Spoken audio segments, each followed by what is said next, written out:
할렐루야. 귀한 주일 아침 예배, 귀한 자리에 나오신 여러분을 주님의 이름으로 환영합니다. 오늘도 이 드리는 예배 가운데 하나님께서 함께 하시며 성령께서 우리의 예배 가운데 우리를 주장하시며 예배 깊은 임재 가운데로 인도해 주신 줄로 믿습니다. 이 시간 함께 선포하겠습니다. 예수는 그리스도 선포하시면서 예배로 나아가도록 하겠습니다.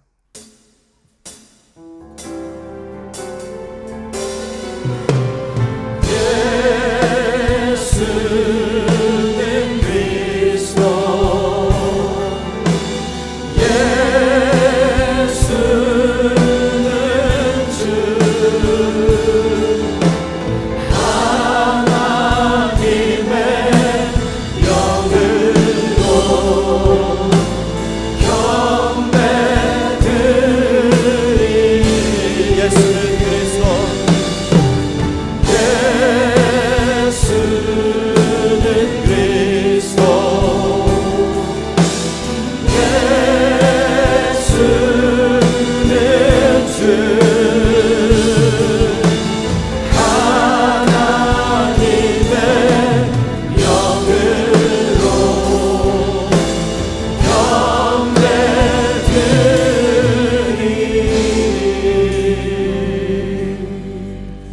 내가 여호와를 항상 송축하며 내 입술로 항상 주를 찬양하리다. 내 영혼이 여호와를 자랑하리니 공고한 자들이 이를 듣고 기뻐하리로다. 나와 함께 여호와를 강대하시다며 함께 그의 이름을 높이세. 너희 성도들아 여호와를 경외하라. 그를 경외하는 자에게는 부족함이 없도다. 전능하신 하나님 아버지의 이름을 이 시간 찬양하며 송축합니다. 우리의 자랑이 되신 하나님, 이 시간 홀로 영광받아 주시옵고 우리의 삶의 환경이 어떠하든지 주님을 찬양하며 예배하는 우리의 마음 변치 않게 하여 주시며 오직 하나님만을 높이는 우리 모두가 되도록 인도하여 주시옵소서.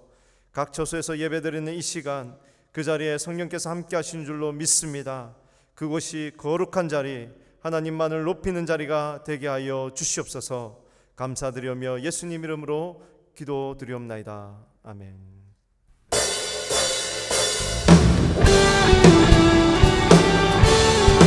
오늘도 우리 주님만을 높이기 원합니다. 우리 소망이 되신 주님, 우리 능력이 되신 그분을 높입시다. 나는 주만 높이리. 결코 내맘 변치 않네. 세상 모든 권세 모든 영광 십자가 앞에 다 버리고 나의 충성과 내 헌신 내 모든 소망 오직 예수. 나무에 달려 죽으신 그분께 오직 우리 주께 내 믿음 소망 찬양 받기 합당한 분 또 오직 만왕의 왕께 엎드려 경배하며 모든 오직 우리 주께 오직 우리 주께 내 믿음 소망 찬양 받기 합당한 분 또 오직 만왕의 왕께 엎드려 경배하며 모든 일이 나를 지으시고 아버지 되시며 나를 구원하사 하늘의 상 주신 오직 우리 주님께 다 찬양하리.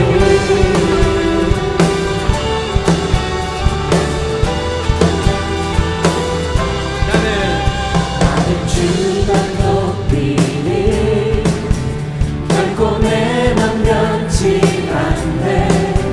세상 모든 권세 모든 영광 십자가 앞에 다 버리고 나의 충성과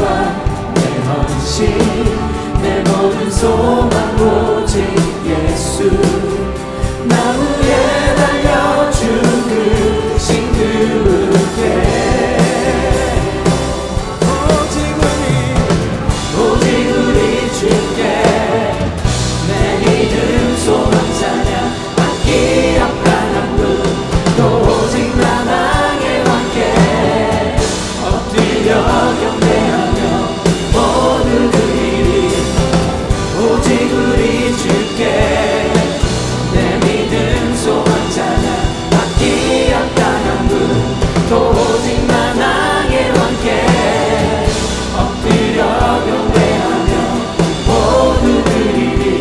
나를 지으시고 아버지 되시며 나를 구원하사 하늘에 상 주신 오직 우리 주님께 난 찬양하리.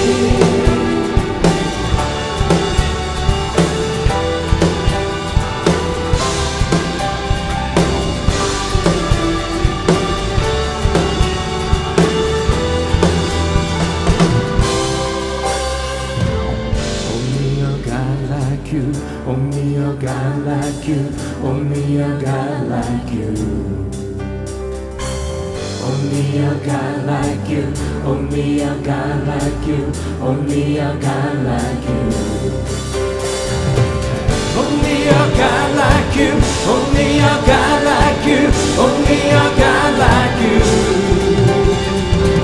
Only a God like you, only a God like you, only a God like you. 나를 지으시고 아버지 되시며 나를 구원하사 하늘에 상 주신 나를 지으시고 아버지 되시며 나를 구원하사 하늘에 상 주신 오직 우리 주님께 난 찬양하리. 오직 주님만을 찬양합니다. 오늘도 찬양받기 합당하신 그분의 이름을 주님 높여드립니다.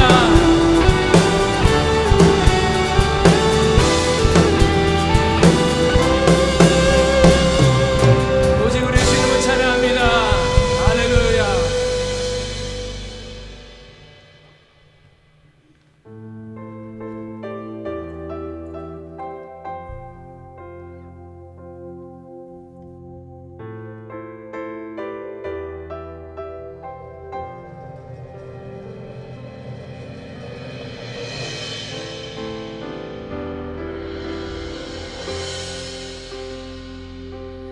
무너진 내 맘에 주 사랑이 많네. 나의 눈을 열어 주 보게 하시네. 무너를 위해 성령 강구하사 나의 눈을 열어 주 보게 하시네. 나의 눈을 열어 주 보게 하시네. 주의 나라 오리라. 주께서 부르실 때 소망과 영광에 주의 뜻 이루소서.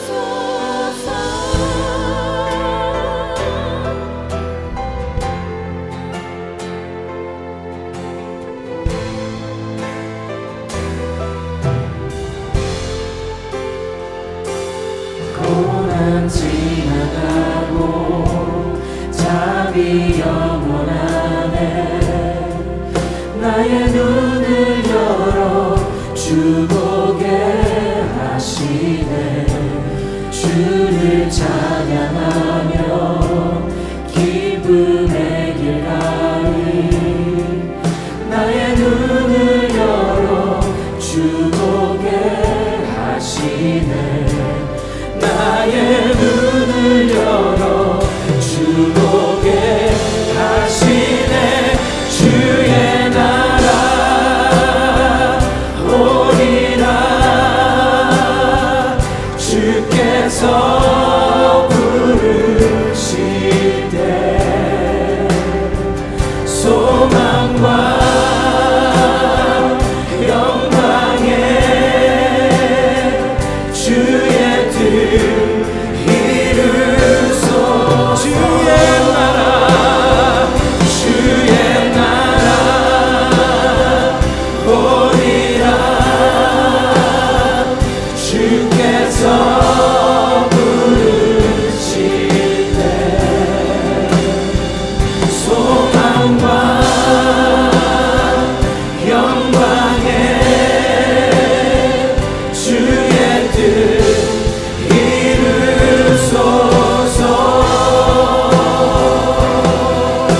발로 덮으소서. 거친 파도 날 향해 와도 주와 함께 날아오르리. 폭풍 가운데 나의 영혼 잠잠하게 주보리라.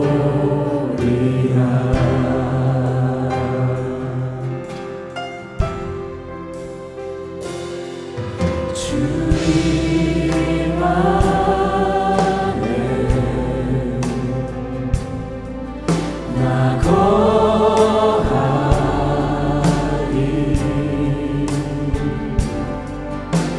주는요 나 잠잠히 있네. 거친 파도 날 향해 와도 주와 함께 날아오르리. 폭풍 가운데 나의 영혼 잠잠하게 주보리라. 거친 파도 날 향해 와도 주와 함께 날아오르리.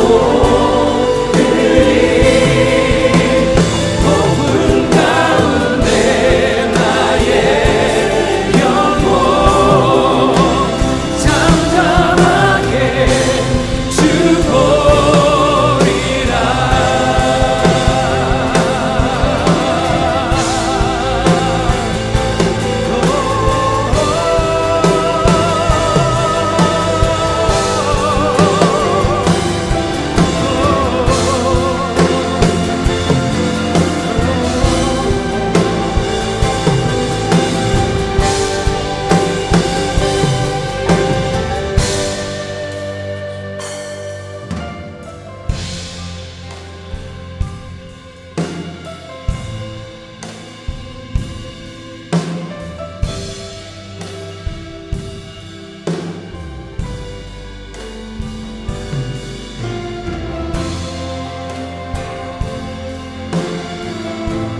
주님 품에 오늘 우리가 기원합니다.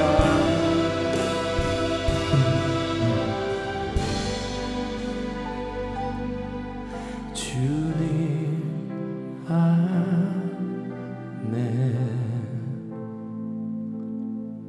나 거하리.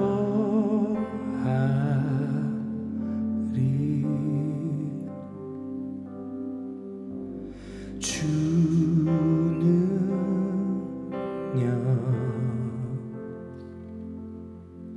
나 잠잠히 믿네.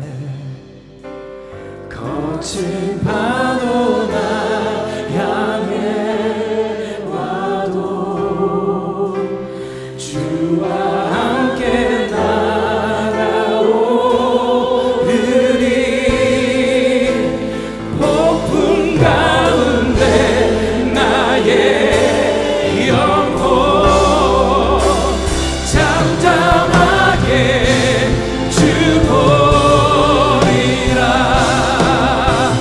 거친 파도 날 향해 와도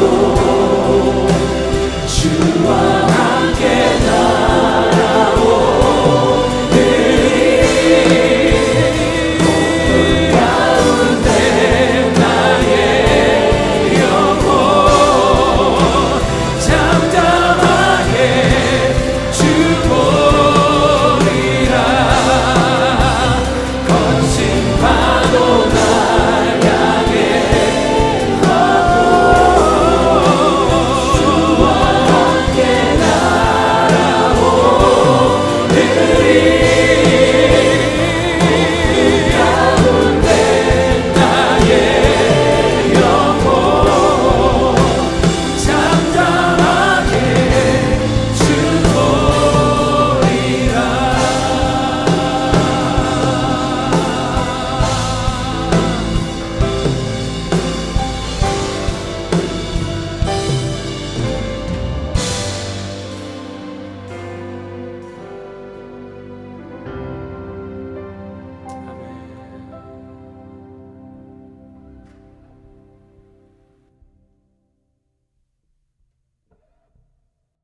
사랑하는 나의 아버지, 저희 영과 마음과 생각이 하나님으로 말미암아 기뻐하며 감사하기를 원합니다.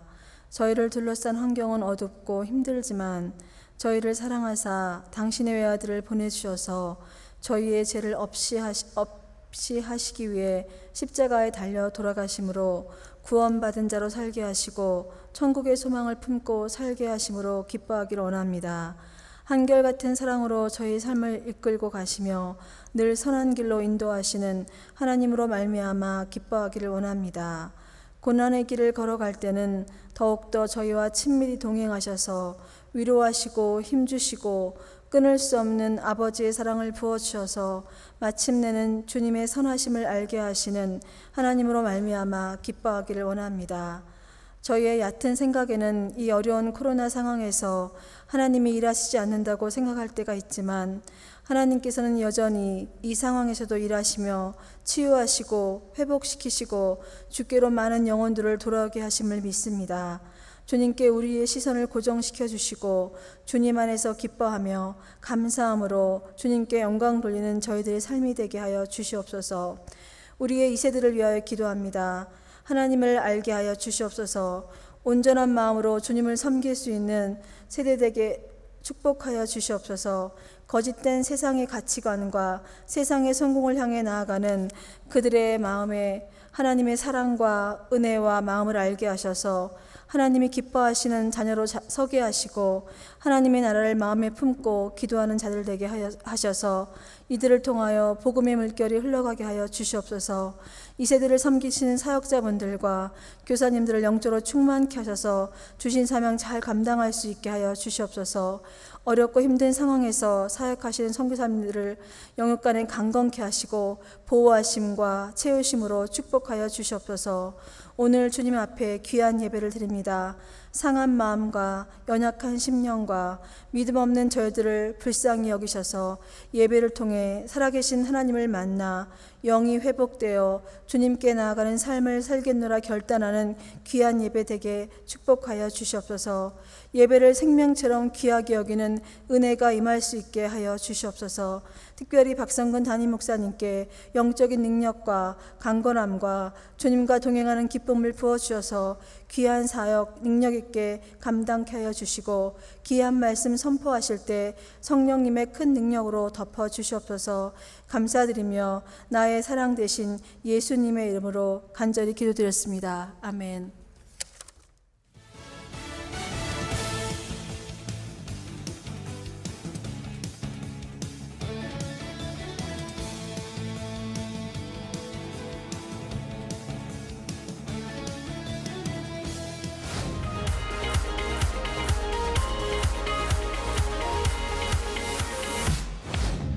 코로나의 위기 가운데 주일 광야 예배에 참석하시는 귀한 성도님들께 감사드립니다. 계속해서 진행되는 주일 온라인 예배에도 많은 참여를 부탁드립니다. 또한 금요 저녁 7시 30분에 주일 예배를 드릴 수 있습니다. 젊은 가정들이나 기도를 사모하시는 분들은 금요 저녁에 나오시기 바랍니다. 끝까지 예배의 우선순위를 놓치지 마시고 기도해 주시기 바랍니다.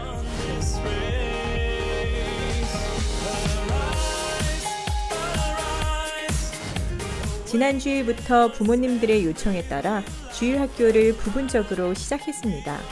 온라인 예배도 함께 드리고 성경 공부도 합니다. 고강도의 방역 지침을 준수하여 모임을 갖기에 안전합니다. 자녀들을 위한 많은 기도를 부탁드립니다.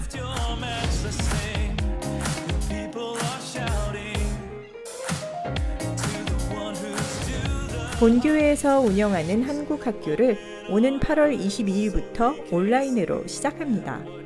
교회 홈페이지 교육부 안에 있는 한국학교로 들어오시면 온라인 등록이 가능합니다. 현장 등록 및 교재 픽업은 오는 8월 21일 오후 6시부터 7시까지 베렌도길에서 드라이브스루로 할 수 있습니다. 학부모님들의 많은 참여와 관심을 부탁드립니다.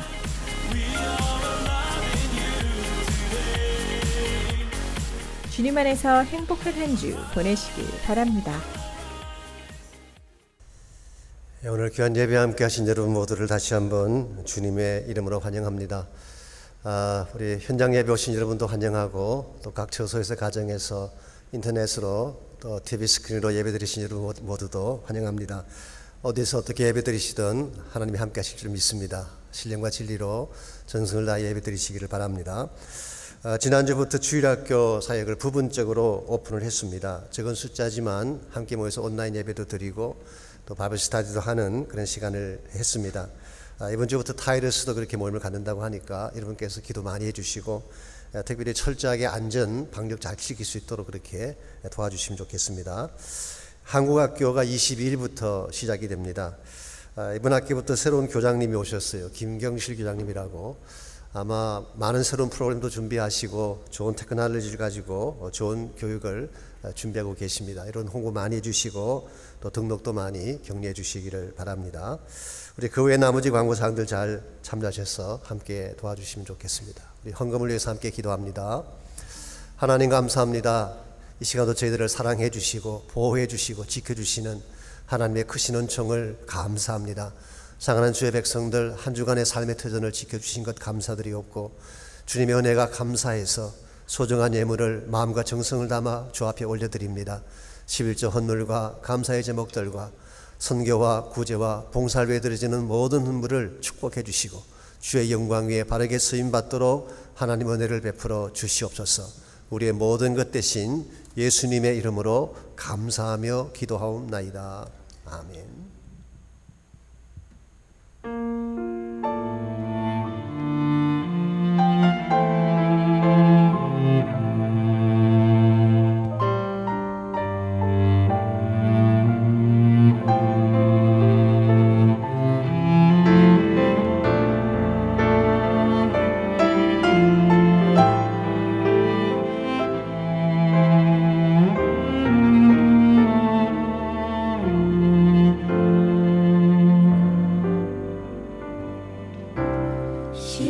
십자가를 참으신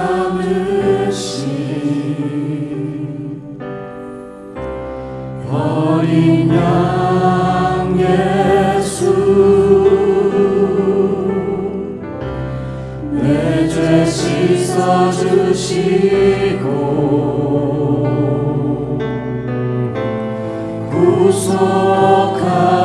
구속하셨네.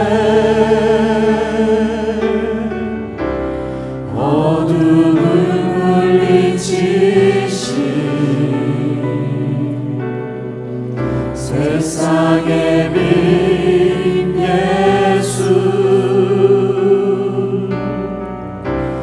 영광의 빛 비추사 자유케 하시네.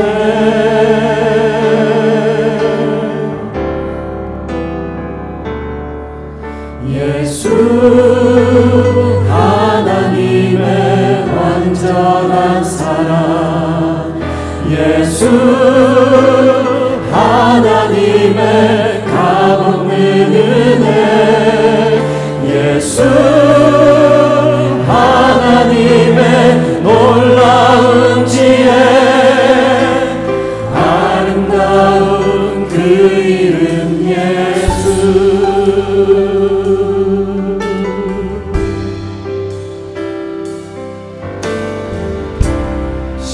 십자가를 참으신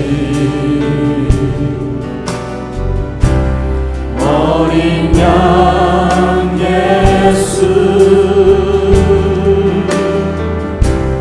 내 죄 씻어주시고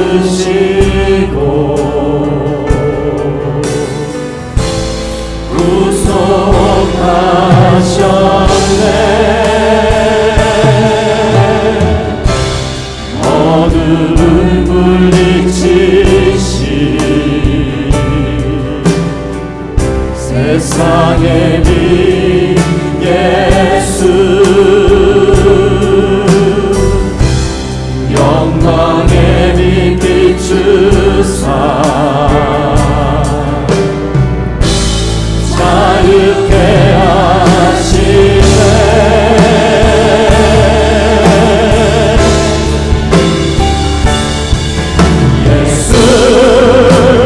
하나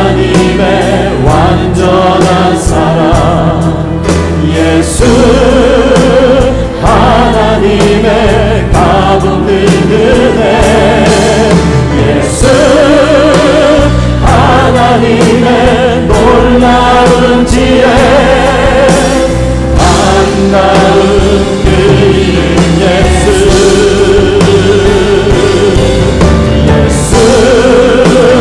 하나님의 완전한 사랑 예수 하나님의 가운데 은혜 예수 하나님의 놀라운 지혜 아름다운 그 이름 예수 주 같은 분 없네 주께 영광 돌리세 주 같은 분 없네 주께 영광 돌리세 주 같은 분 없네 주께 영광 돌리세 주 같은 분 없네 주께 영광 돌리세 주께 영광 돌리세 주께 영광 돌리세 주께 영광 돌리세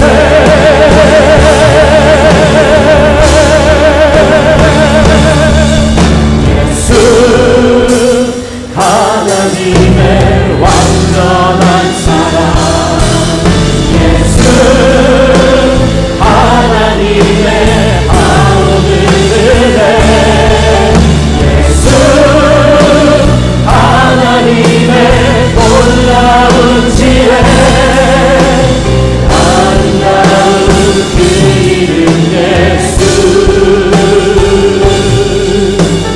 아름다운 그 이름 예수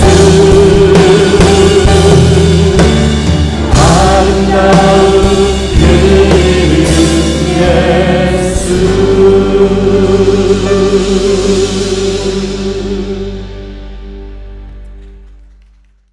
더 큰 그림을 그리자. 고린도후서 8장 1절로 9절까지 말씀입니다. 형제들아, 하나님께서 마게도냐 교회들에게 주신 은혜를 우리가 너희에게 알리노니 환난의 많은 시련 가운데서 그들의 넘치는 기쁨과 극심한 가난이 그들의 풍성한 연보를 넘치도록 하게 하였느니라. 내가 증언하노니 그들이 힘대로 할 뿐 아니라 힘에 지나도록 자원하여 이 은혜와 성도 섬기는 일에 참여함에 대하여 우리에게 간절히 구하니 우리가 바라던 것뿐 아니라 그들이 먼저 자신을 주께 드리고 또 하나님의 뜻에 따라 우리에게 주었도다. 그러므로 우리가 디도를 권하여 그가 이미 너희 가운데서 시작하였은즉 이 은혜를 그대로 성취하게 하라 하였노라.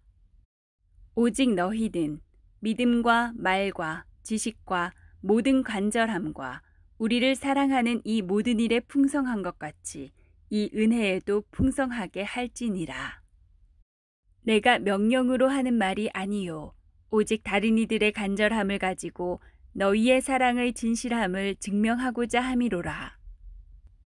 우리 주 예수 그리스도의 은혜를 너희가 알거니와 부요하신 이로서 너희를 위하여 가난하게 되심은 그의 가난함으로 말미암아 너희를 부요하게 하려 하심이라. 아멘. 인생을 좁게 보며 사는 사람이 있고 넓게 보며 사는 사람이 있습니다. 마음에 품고 있는 안목의 크기가 다르기 때문입니다. 좁은 안목으로 사는 사람은 무엇을 해도 작게 생각을 합니다. 어떤 아버지가 아들에게 엄청난 재산을 물려주면서 물었습니다. 이 돈을 가지고 무엇을 할 거냐 그랬더니 아들이 넓은 땅을 사겠대요. 그럼 그 땅을 가지고 뭘 하겠느냐 물었더니 넓은 땅에 나무를 가득 심겠다고. 그 다음에는 뭘 할 거냐 그랬더니 나무가 큰 제목이 될 수 있도록 잘 기르겠습니다. 이 말을 들은 아버지가 좀 흐뭇한 생각이 들어서 한 번 더 물었습니다. 그럼 그 큰 나무들로 뭘 하겠느냐 그랬더니 아들이 말합니다. 그 나무들을 다 베어서 이쑤시개를 만들겠다고. 아니 그 큰 제목들을 가지고 큰 타운을 건설한다든가 굉장한 꿈을 이룰 것을 기대했는데 겨우 이쑤시개를 만드는 데 사용하겠다니 얼마나 실망스러운 인생관입니까? 마음의 안목이 좁으면 무엇을 주어도 좁게 살 수밖에 없는 것입니다. 그러나 반대의 케이스도 있습니다. 비록 작은 것이지만 이것을 작게 여기지 아니하고 큰 일을 위해 사용하는 케이스도 있습니다. 오래전에 홍콩의 한 호텔에 한 노신사가 낡은 자동차에서 내리다가 2불짜리 홍콩 달러 동전 한 개를 땅에 떨어뜨렸습니다. 근데 그만 그 동전이 자동차 밑으로 굴러 들어간 것입니다. 그때 이 노인은 동전을 줍기 위해서 차 밑으로 손을 집어넣었습니다. 그래도 동전이 잡히지 않게 되자 무릎을 꿇고 2불짜리 동전 한 개를 찾겠다고 온갖 애를 썼습니다. 이것을 보다 못한 호텔 직원이 차 밑으로 기어 들어가서 겨우 동전을 끄집어낸 후에 노인에게 드렸어요. 그랬더니 그 노인이 100불짜리 지폐를 꺼내 그 직원에게 주는 것입니다. 아니 동전 한 개를 주워드렸는데 100불짜리 사례가 웬 말입니까? 의아하는 그에게 노신사가 말을 합니다. 돈의 가치라고 하는 것은 그것이 갖고 있는 액면가에 있는 것이 아니라 그것이 어떻게 쓰임받느냐에 달려 있습니다. 2불짜리 동전이지만 그냥 두었더라면 하수구로 흘러가고 말았을 것입니다. 그것은 낭비입니다. 그러나 당신에게 주어진 100불은 큰 돈이지만 성실한 자에게 주어진 보상이기 때문에 결코 아까운 돈이 아니다. 그런 말을 했대요. 얼마나 귀한 자세입니까? 아무리 작은 돈이라도 의미 없이 쓰는 것은 낭비이지만 아무리 큰 돈이라도 사람을 위해 바르게 투자하는 것은 가치 있다는 뜻이. 이 노신사 이름이 리자청이라고 하는 분입니다. 중국 발음으로 리카싱이라고 발음을 합니다. 홍콩 최대 기업인 청쿵그룹의 회장이요. 그분이 가진 순자산만 290억 달러가 넘는 홍콩 제1의 부자입니다. 그래도 불구하고 이분은 양복 한 벌을 8년 내지 10년간 입고 다니고요. 차도 낡은 차를 타고 다니고 호화주택에 산 적이 한 번도 없습니다. 술, 담배, 도박, 유흥 어느 것도 하지 않습니다. 자신을 위해서는 이처럼 인색함에도 불구하고 다른 사람을 위해서는 아낌없이 쓰는 사람이었어요. 베이징, 난징, 리앙, 청두, 텐진, 광저우, 시안, 충청, 홍콩 등의 수많은 대학교를 세워서 중국민들의 교육 활성화에 앞장을 섰습니다. 베이징의 동양 최대 규모를 자랑하는 광장인 동방광장도 이 사람이 만든 거예요. 뿐만 아니라 최근에는 영국 런던에 수십억 달러를 들여서 큰 부지를 구입하고 있습니다. 이 부지를 왜 구입하고 있을까요? 홍콩 타운을 만들려고 한대요. 아시는 대로 홍콩에 국가보안법이 통과되지 않았습니까? 결과 많은 홍콩 사람들이 망명을 준비하고 있습니다. 아마 최소한 30만 명은 넘을 것이라고 추산하고 있어요. 그들이 거주할 땅을 지금부터 준비하며 만들고 있다는 거예요. 얼마나 통이 큰 인물입니까? 우리에게 주어진 조건이 동일하더라도 어떤 마음을 품느냐에 따라서 큰 일을 시도할 수도 있고 좁고 작게 살 수도 있는 것입니다. 여러분과 제가 우리 가진 것이 크건 많건 간에 나 자신의 범주를 넘어서 정말 의미 있는 일을 위해 삶을 투자하고 큰 픽처를 가지고 인생을 살아가게 된다면 남들이 이룰 수 없는 원대한 꿈을 이룰 수가 있는 것입니다. 이런 측면에서 우리가 인생을 살면서 마음에 어떤 그림을 품고 사느냐 대단히 중요한 것입니다. 여러분과 저는 예수님을 따르는 주님의 제자 아닙니까? 세상과는 구별된 삶을 사는 사람이라고 할 수가 있습니다. 그렇다면 세상 사람들이 가슴에 품고 사는 그림과 크리스찬이 품고 살아야 할 그림은 달라야 한다고 생각합니다. 여러분의 일생을 바쳐도 괜찮을, 여러분의 온 생을 투자해도 가치가 있을 만한 큰 인생의 그림은 과연 무엇을 위한 것일까요? 결론부터 말씀드리자면 그것은 바로 하나님의 나라입니다. 하나님의 나라라고 하는 큰 그림을 가슴에 품고 그것을 향해 달려가야만 한 번을 살아도 바르게 살 수가 있는 것입니다. 왜냐하면 하나님 나라야말로 우리가 추구해야 될 최대의 가치요 영원한 가치이기 때문에 그렇습니다. 여러분과 제가 하나님의 나라라고 하는 큰 그림을 가슴에 품고 이것을 위해 쓰임받으려면 과연 무엇이 필요할까요? 오늘 같이 봉독한 본문에 보시면 하나님 나라라는 큰 그림을 이루기 위해서 우리 모두가 해야 될 역할에 대해서 오늘 말씀이 기록하고 있습니다. 먼저 1절과 2절을 보시면 마게도냐 교회들이 했던 연보에 대한 말씀이 나옵니다. 여기 마케도니아 교회들이라고 하는 것은 그리스 북쪽에 있는 오늘날의 발칸 반도에 세워진 헬라 교회들을 말합니다. 대표적인 교회가 빌립보 교회, 데살로니가 교회, 베레아 교회 등이 거기에 속합니다. 그런데 이 교회들이 오늘 본문에 보니까 풍성한 연보를 했다 이렇게 기록하고 있습니다. 연보라고 하는 말이 무슨 뜻일까요? 오늘날은 헌금과 유사한 내용으로 이해를 하고 있지만 원래 이 말의 의미는 단순하다, 진실하다 그런 뜻을 가지고 있습니다. 계산하지 않고 따지지 않고 드리는 것을 연보라고 했어요. 그래서 영어 성경을 보시게 되면 이 단어를 generosity라고 번역한 것을 볼 수가 있습니다. 관대하게 베푸는 행위를 의미한다고 해석한 것입니다. 실제로 초대교회 당시에는 이 연보라고 하는 것이 목회자나 가난한 자들을 섬기는 용도로 사용되었다고 합니다. 누가복음 21장에 보시면은 성전 안 여인의 뜰 안에도 연복궤가 있었다는 사실을 밝히고 있습니다. 개역 개정에는 헌금함이라고 바꿔서 번역을 했지만 옛날 성경 보시면 연복궤라고 했어요. 그 연복궤에 가난한 여자가, 가난한 과부가 2랩도 넣는 것을 보시고 예수님이 칭찬한 사건이 나오지 않습니까? 이와 같이 성전 안에도 연복궤가 있었고 초대교회 안에도 연보라고 하는 것이 있었습니다. 오늘날은 이 연보가 헌금과 유사한 의미로 사용됩니다만은 오늘 본문에서 바울이 말하는 연보는 실제로는 예루살렘 교회를 돕기 위한 구제 헌금을 말합니다. 혹은 사랑의 헌금이다 그렇게 말할 수가 있습니다. 예루살렘 교회는 전통적으로 가난한 교회였습니다. 전 구성원부터 각지에서 몰려온 사람들이 교회를 구성했기 때문에 처음부터 가난한 자들이 모여서 세운 교회예요.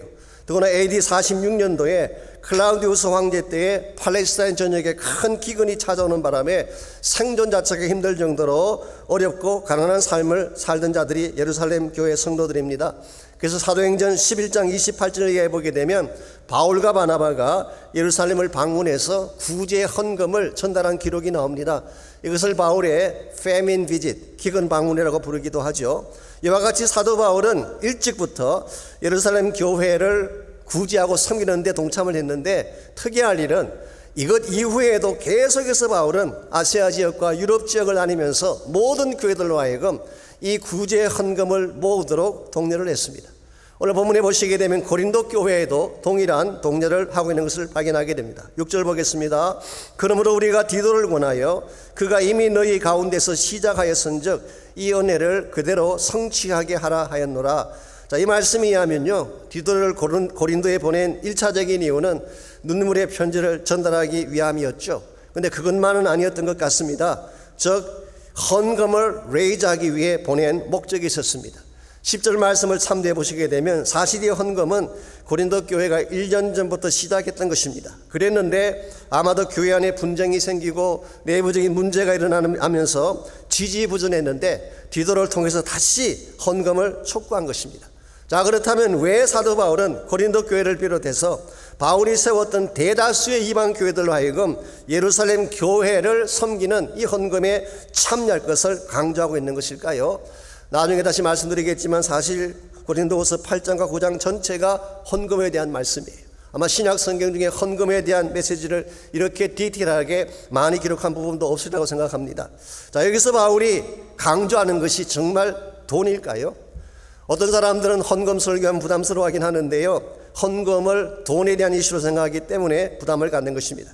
물론은 사도 바울이 펀드를 레이즈하고 헌금을 모으기 위한 것은 사실이지만 바울이와 같은 일을 했던 근본적인 이유는 다른 데 있습니다.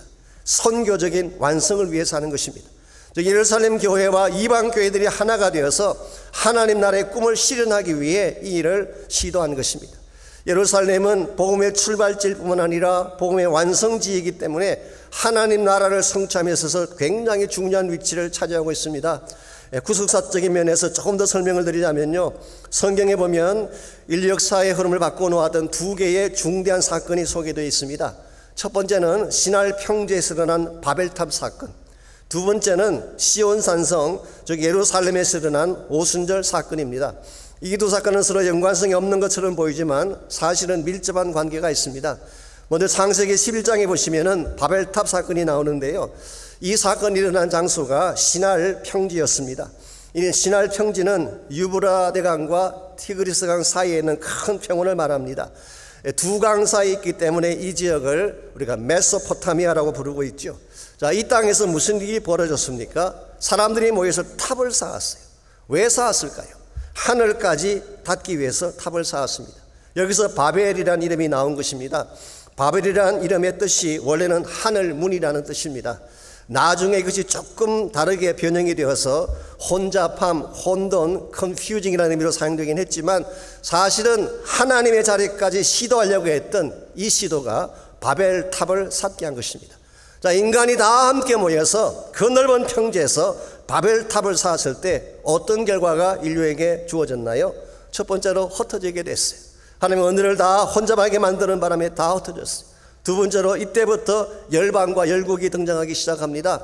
흩어진 사람들이 같은 언어끼리 같은 문화끼리 모이면서 열국이 만들어지고 그 결과 전쟁이 시작된 것입니다. 뿐만 아니라 이 사건을 계기로 해서 하나님을 대적하는 종교들이 일어나기 시작합니다. 이것을 우리는 흔히 바벨론 종교라고 말을 합니다. 이 바벨론 종교라고 하는 것은 고대 중동 지역을 비롯해서 지금까지의 모든 하나님을 대적하는 종교를 총칭하는 명칭이라고 할 수가 있습니다. 이와 같이 하나님을 대적하고 그 결과 흩어지게 되고 고통과 멸망을 향해 치닫던 역사의 흐름, 이것이 바로 신할 평지가 만든 역사였습니다. 그런데 이와 같은 역사 흐름을 바꾸어 놓은 중요한 사건이 뭘까요? 그 사건이 바로 예루살렘에서 시작된 오순절 사건입니다. 물론 오순절 사건은 성령께서 오신 사건이죠. 많은 분들이 여기에서 멈춥니다. 혹은 여기에만 관심을 쏟는 경우를 보는데요. 다시 성경을 자세히 보십시오. 성령께서 오신 진짜 이유가 무엇인지, 성령이 오순절 오신 진짜 이유는 멸망을 향해 치닫던 인류 역사의 흐름을 바꾸기 위해서 오신 거예요. 성령이 오심으로 말미암아 복음운동이 시작됐습니다. 이게 사도행전의 핵심이에요. 사도행전 1장 8절을 보시면은 오직 성령이 너에게 임하시면, 이게 사실 사도행전의 시작입니다. 여기서 복음운동이 시작된 것입니다. 여기서 하나님 나라의 비전이 시작된 것입니다. 그래서 흩어지는 인류를 다시 하나로 만들고 이걸 위해 주신 언어가 방언이에요.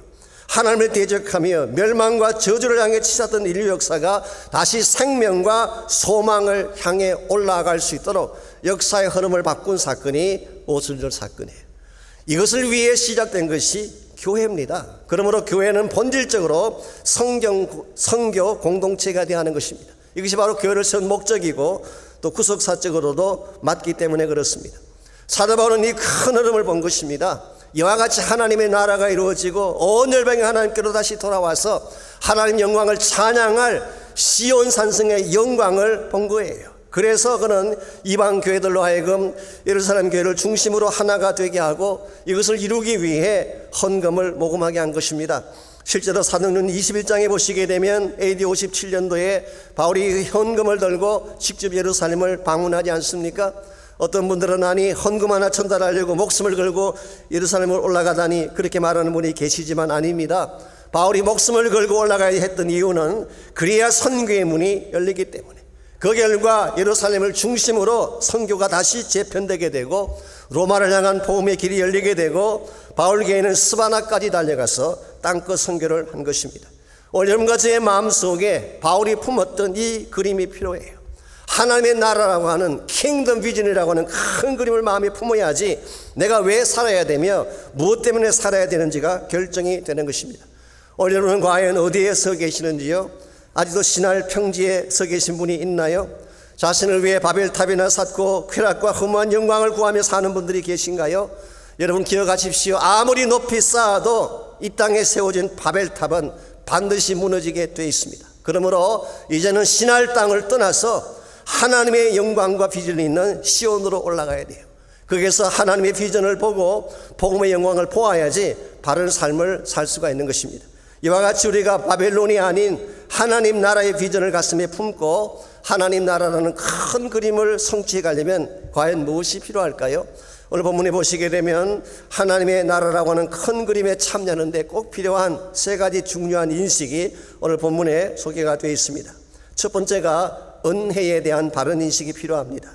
하나님 나라를 이루려면 은혜가 무엇인가, 이 은혜에 대한 바른 인식을 가져야지 그 일을 이룰 수가 있는 것입니다. 보편적으로 은혜라고 하면 받는 것을 말하죠. 값없이 거저 받은 선물, 이게 은혜지 않습니까?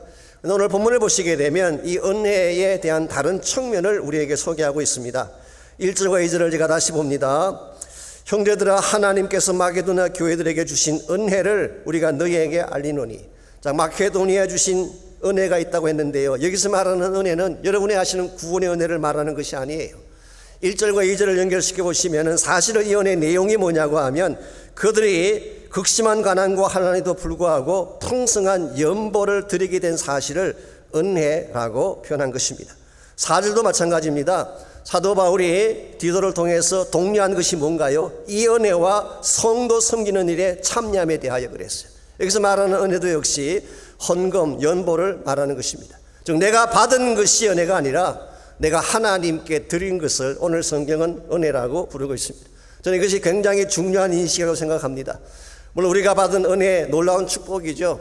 우리 하나님으로부터 받은 축복이 얼마나 많습니까?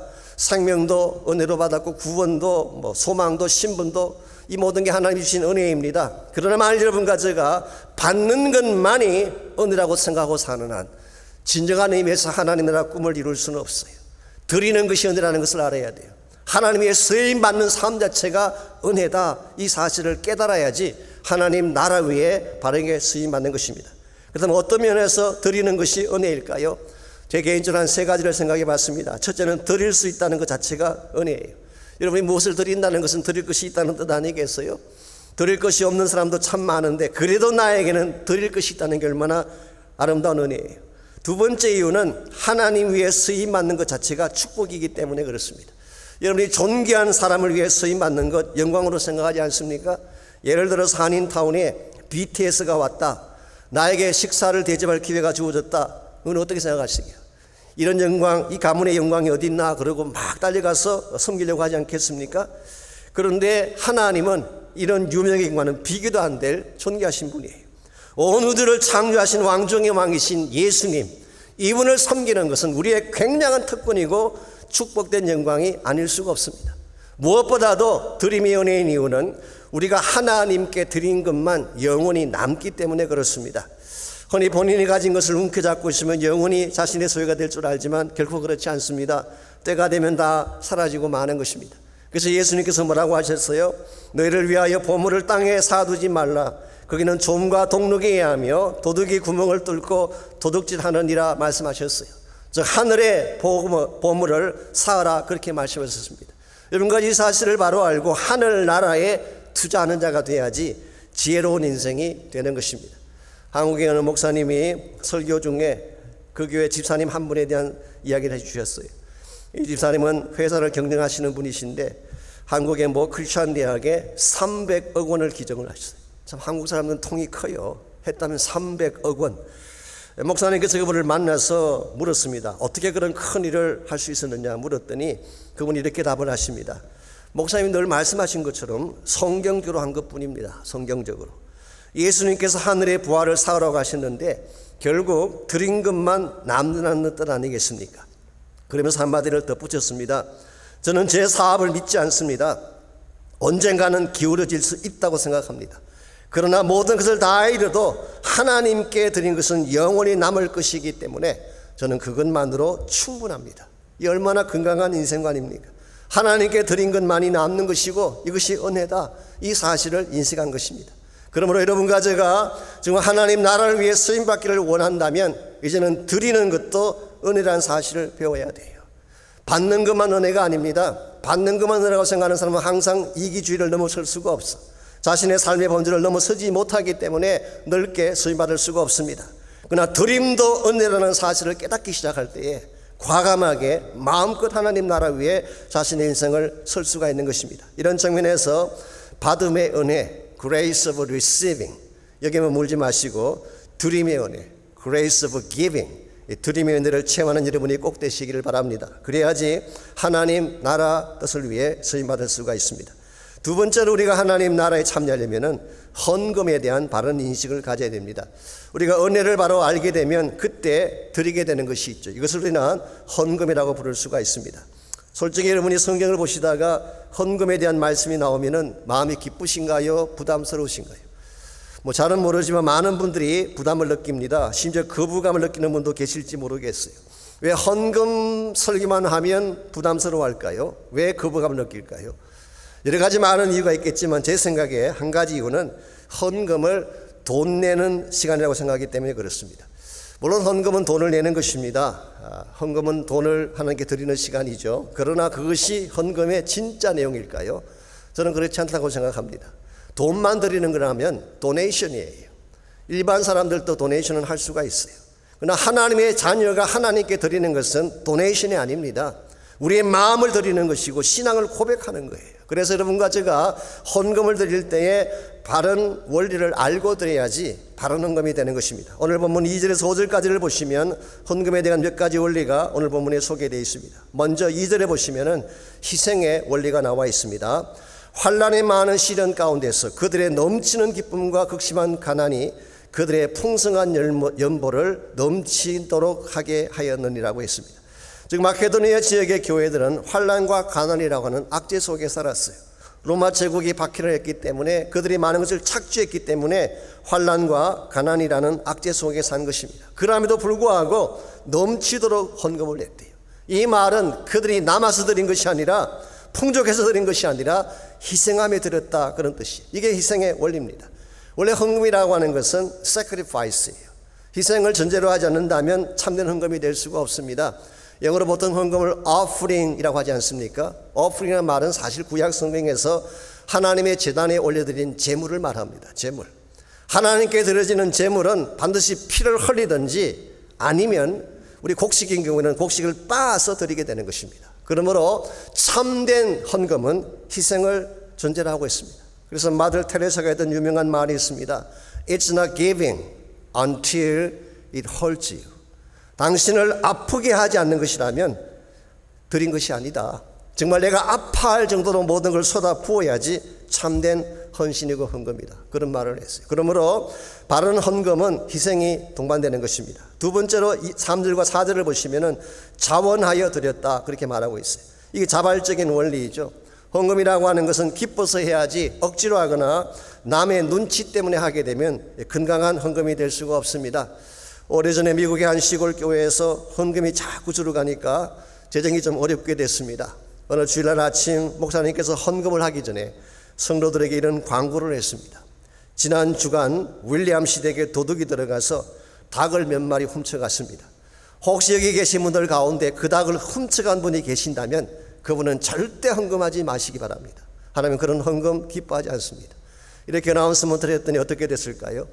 몇 달 만에 모처럼 온 성도가 헌금에 참여하게 되었다고 합니다. 왜 그랬을까요?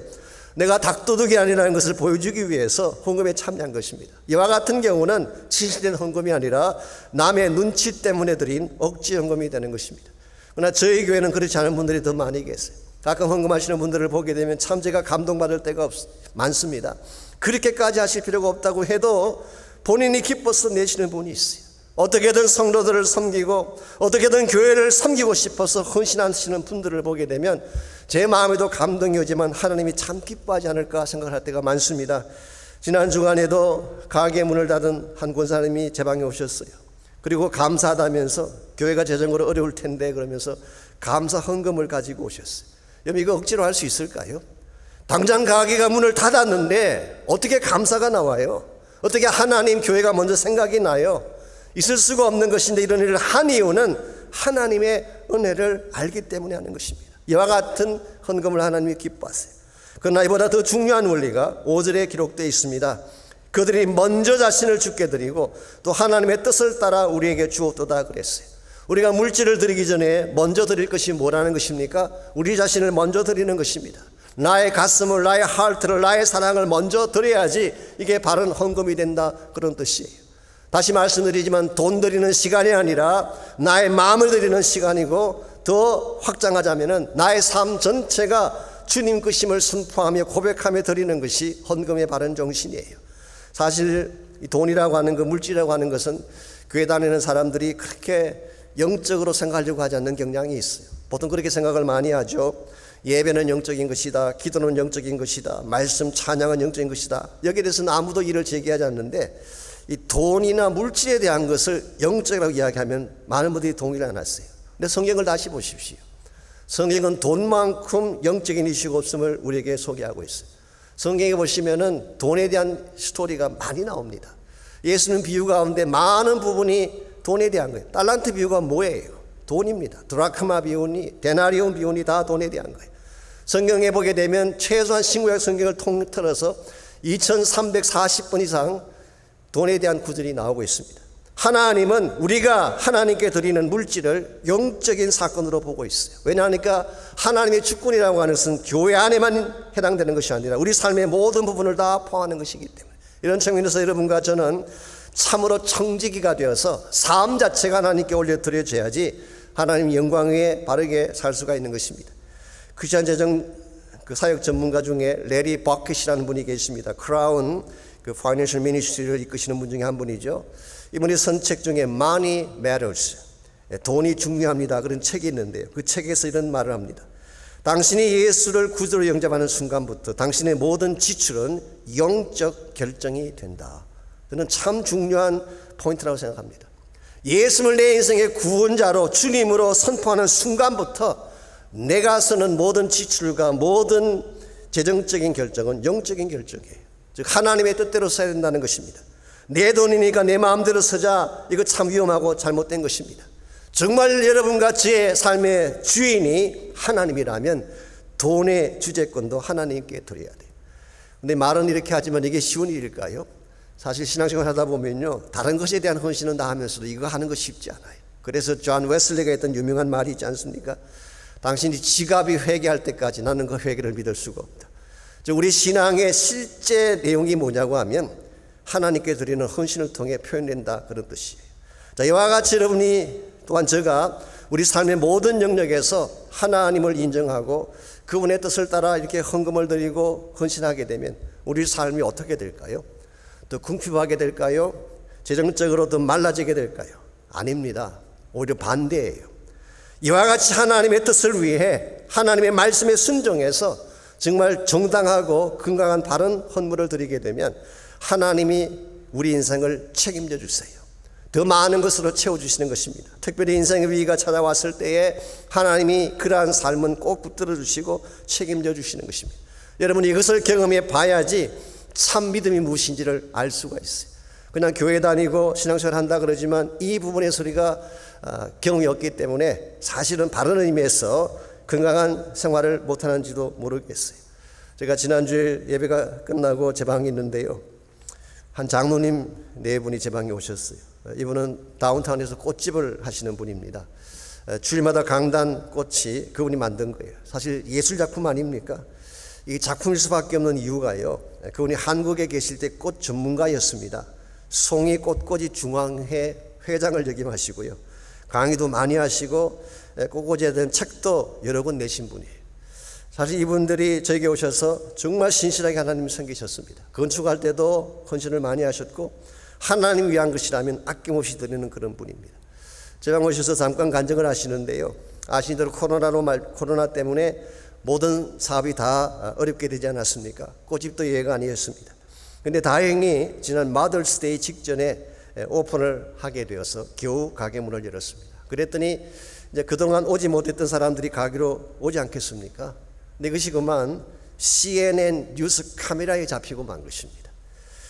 이 CNN이 이렇게 보도를 했습니다. LA 다운타운에 있는 글로리아 플로우샵이 소셜 디스턴스를 지키지 않는다, 그렇게 방송이 나간 것입니다. 물론 좋은 의도로 나간 방송은 아니었는데 이것 때문에 어떤 결과가 나타났는지 아세요? 이것 때문에 글로리아 꽃집이 온 세상에 다 알려지게 되는 결과가 나왔어요. 도대체 어떤 꽃집이기에 저렇게 사람들이 많이 몰려가나? 나도 한번 저 꽃집 가서 꽃을 사봐야지. 어떤 사람은 자기 소원이 글로리아에서 꽃 한번 사보는 것이다, 이렇게 말할 정도로 많은 사람들이 몰려갔대요. 여러분 미 주류 방송 TV에 광고 한번 내려면 돈이 얼마나 비싼지 아세요? 몇십만 불, 몇백만 불 돼야 됩니다. 근데 돈 한 푼 안 들이고 공짜로 CNN 프라임타임 뉴스에 나왔으니 그것을 알리는데 얼마나 큰 역할을 했겠습니까? 그렇게 해서 이 불경기의 때에 하나님의 채워주신 것이 너무 감사하다고 11조 헌물을 들고 저에게 오셨어요. 이와 같은 것이 신앙 체험입니다. 우리가 하나님을 만났다고 하지만 실제 프랙티컬한 삶의 현장에서 이 체험을 하지 못하게 되면 우리 신앙이 추상화되어지고 참 겉도는 듯한 신앙을 살 수밖에 없는 것입니다. 이런 면에서 여러분과 제가 정말 하나님 나라 위에 쓰임받기를 위하고 여러분의 인생이 가치 있게 투자되어지기를 원한다면 바른 것에 헌금하고 물질을 사용하시기를 바랍니다. 마지막 세 번째로 우리가 하나님 나라의 큰 그림에 참여하려면 사랑에 대한 바른 인식이 필요합니다. 날 사랑하신 하나님의 사랑이 어떤 사랑인가 이걸 깊이 인식할수록 하나님께 바른 헌신을 드릴 수 있게 되는 것입니다. 8절과 9절을 보십시오. 우리가 우리 삶을 헌신해야 될 근본 이유를 오늘 성경은 이렇게 밝히고 있습니다. 먼저 8절 읽습니다. 내가 명령을 하는 말이 아니요 오직 다른 이들의 간절함을 가지고 너희의 사랑의 진실함을 증명하고자 함이라고 했어요. 즉 사도 바울은 고린도 성도들에게 헌금을 고민한 이유가 너희들 사랑의 진정성을 증명하기 위함이다 그랬어요. 여러분, 사랑이라고 하는 것은 말로만 하는 것이 아닙니다. 실제적인 행동과 희생이 따라야 되는 것 아니겠습니까? 하나님 사랑도 마찬가지입니다. 진실로 하나님을 사랑한다면 나의 가장 소중한 것을 드려야 된다, 그런 뜻이.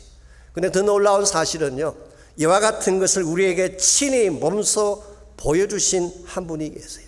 그분이 바로 예수 그리스도십니다. 9절을 봅니다.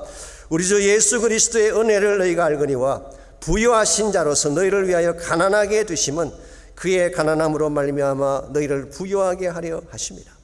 여기에 우리가 헌금을 해야 될 근본 이유가 나와 있고 참된 헌신의 example이 잘 나와 있습니다.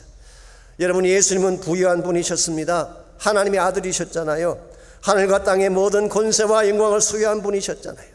그랬던 분이 세상에서 가장 가난한 자가 되셨어요. 성경 기록에 하면은 이분은 이 땅에 사시는 동안에 머리 둘 곳이 없었다고 했습니다. 이분이 세상을 떠날 때 남기신 유일한 재산이 옷 한 벌이었어요. 근데 그것마저도 로마 군인들이 제비 뽑기를 해서 가져갔습니다. 결국 벌거벗은 몸으로 사람들의 조롱을 받으며 홀로 저주받은 십자가 달리신 예수님, 왜 그랬을까요?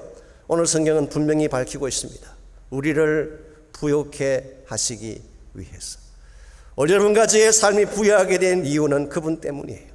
우리가 생명 얻고 존귀함 회복하고 사람답게 살게 된 한 가지 이유가 있다면 그분이 우리를 위해 가난함을 택하셨기 때문에, 우리가 이 사실을 바로 안다면 마음대로 살 수가 없습니다. 이 사랑을 바로 안다면 받기만 할 뿐 나의 것을 내어드리지 않고 살아갈 수가 없는 것입니다. 이것이 여러분과 제가 우리의 물질을 하나님께 바쳐야 될 근본 이유입니다. 우리가 예수님 만난 이후로 참 많은 것을 받았습니다마는 정말 그분을 위해 드린 것은 무엇인가요? 정말 희생을 필요로 할 때 내 아픔을 느끼면서까지 희생했던 적이 있었나요? 우리 마음속에 이 사랑에 대한 빚진 자식이 분명해서 나의 삶까지라도 아끼지 아니하고 주 위에 바치겠다고 헌신한 적이 얼마나 많았던가요? 여러분과 제가 진정한 의미에서 하늘나라 꿈을 꾸고 그 사역을 위해 쓰임받기를 원한다면 주의 사랑에 대한 감격 때문에 여러분을 드릴 수 있어야 돼요. 한국의 선교사를 보시면은 루비 캔드릭이라고 하는 여자 선교사님 한 분이 나옵니다. 이분은 원래 텍사스 플래노에서 태어난 분이에요. 그런데 나중에 예수님 만나고 주님의 뜨거운 사랑을 경험한 후에 그는 미국 땅에서 편안하게 살 수가 없었어요. 그 사랑이 강권했기 때문에. 그래서 선교사로 헌신을 하게 됩니다. 그 당시 동방의 가장 가난하고 미개한 나라 한국에 1907년도에 선교사로 파송이 됐습니다. 그때 그분의 나이가 24살, 꽃다운 나이였습니다. 그분이 한국에 계시면서 정말 조선을 사랑했다고 합니다. 여자아이들을 가르치면서 항상 My Korean Sisters, 내 사랑하는 조선의 누이들이여, 그렇게 불렀대요. 그 당시는 예수 믿으면 끌려나가 죽임당하던 그런 때였습니다. 어떤 때는 예수 믿은 지 사흘 만에 끌려나가 처형당하는 사람들을 보며 혼자 가슴 치며 울었던 적도 한두 번이 아니었다고 합니다.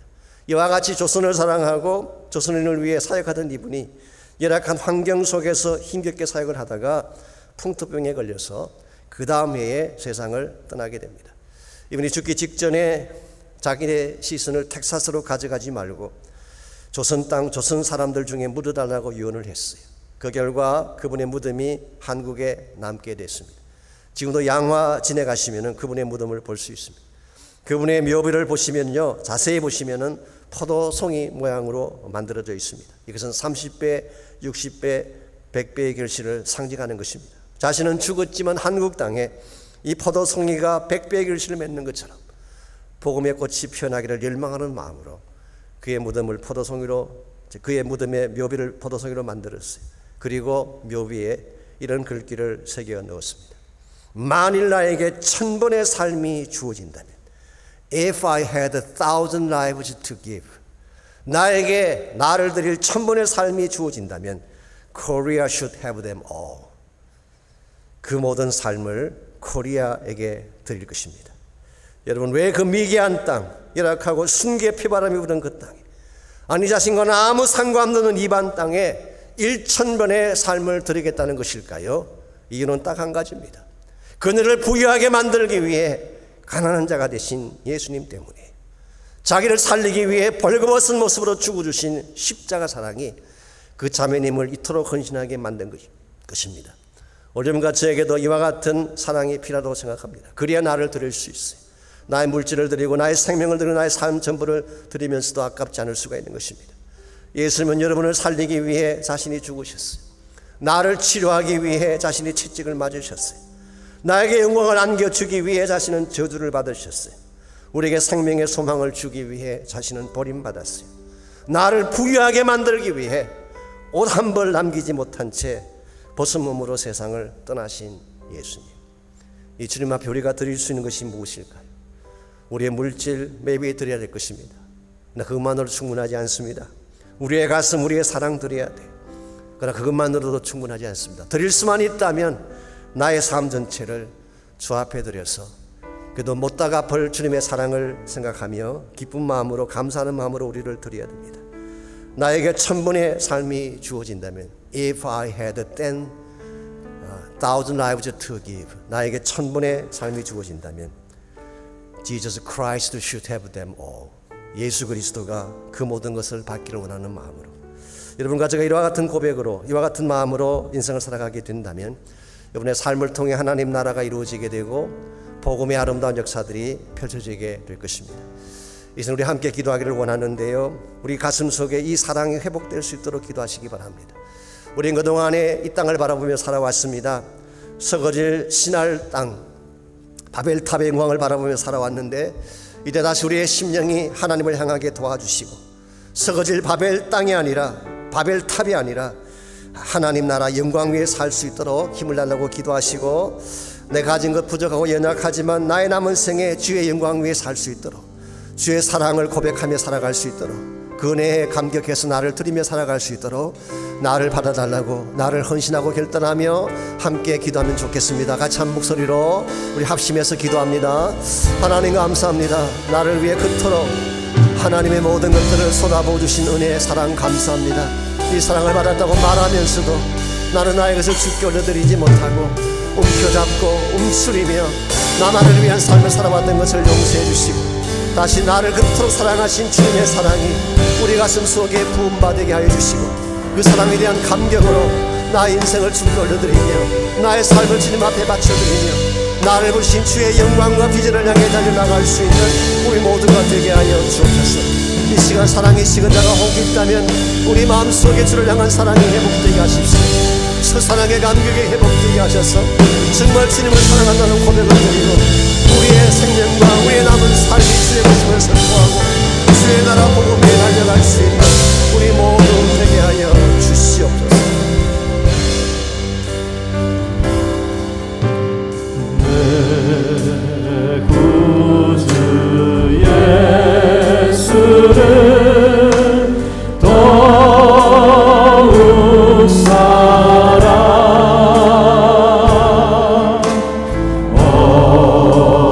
엎드려 비는 날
감사합니다. 우리에게 하늘나라 비전을 주신 것을 감사합니다. 이 땅의 서글 끝 위에 인생을 살지 않도록 도와주시고 시온산성의 영광을 향해 주의 나라 비전의 아름다운 그날을 향해 전심을 다해 달려갈 수 있는 우리 모두 되게 하여 주옵소서. 식었던 우리의 가슴 속에 십자가 사랑을 회복시켜 주시고 메말른 우리 심령 가운데 성령의 담비를 폭포같이 부어주셔서 우리 모두가 참 하나님의 사람들이 되게 하시고 비전의 사람들이 되게 하시고 복음 위에 살아갈 수 있는 하늘나라의 군대들이 다 되게 하여 주시옵소서. 이제는 우리 구주 예수 그리스도의 은혜와 하나님 아버지의 무한하신 사랑과 성령님의 충만한 임재하심이 주님을 예배하고 찬양하고 돌아가는 모든 사랑하는 주의 백성 한 분 한 분에게, 각 가정에서 인터넷을 통해 예배하는 모든 사랑하는 주의 백성 한 분 한 분에게, 그들의 가정과 자녀들과 삶의 터전과 자손들 위해 이제로부터 항상 함께하여 주시기를 다시 오실 우리 주님 예수님의 이름으로 간절히 축원하옵나이다. 아멘.